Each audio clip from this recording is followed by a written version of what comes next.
আজি আমি এটা দুপৰীয়া গোপনত কম্পিটিভ হোজাই মেইন টাউনত আমন খান তেওঁৰ বাগগৃহত আমি তালাচী চলাওঁ আৰু তেওঁৰ ঘৰৰ পৰা আমি প্ৰায় 11.43 গ্ৰাম ব্ৰাউন চুগাৰ আৰু কিছুমান খালী কণ্টেইনাৰ পাওঁ। লগতে আমন খানৰ লগত বছিৰ আহমেদ এই দুজনক পাওঁ আমি কাৰেক্ট কৰোঁ আৰু যিখিনি সন্দেহজনক ব্ৰাউন চুগাৰ পাইছিলোঁ আমি চিজ কৰি আনিছোঁ।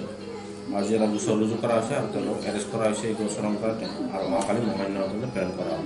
তুমি কৈছে নেকি ছাৰ ক'ৰ পৰা কেনেদৰে আনিছে? তেওঁলোকে এই বস্তুখিনি আমাৰ হোজাইৰে অঞ্চলৰ পৰাই ক্ৰয় কৰিছিলে বিক্ৰীৰ বাবে আৰু তেওঁলোকে এইটো বহুত দিনৰ পৰাই চলাই আছিলে।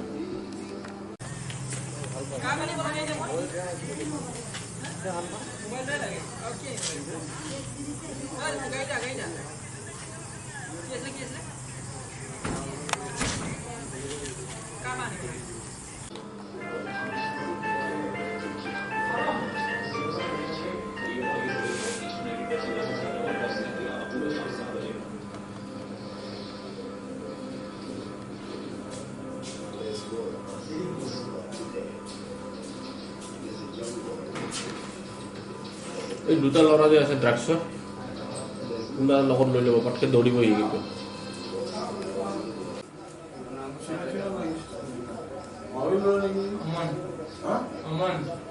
अमान वो वासिर खान खुला विशाल लगे थे घर विशाल अमन तो तुम नहीं पूरा होता तुम किसका लड़का है? इसका लड़का है? वाकिर का लड़का है? ऐसा कैसे हो गया तुम? इतना पतला कैसे हो गया तुम?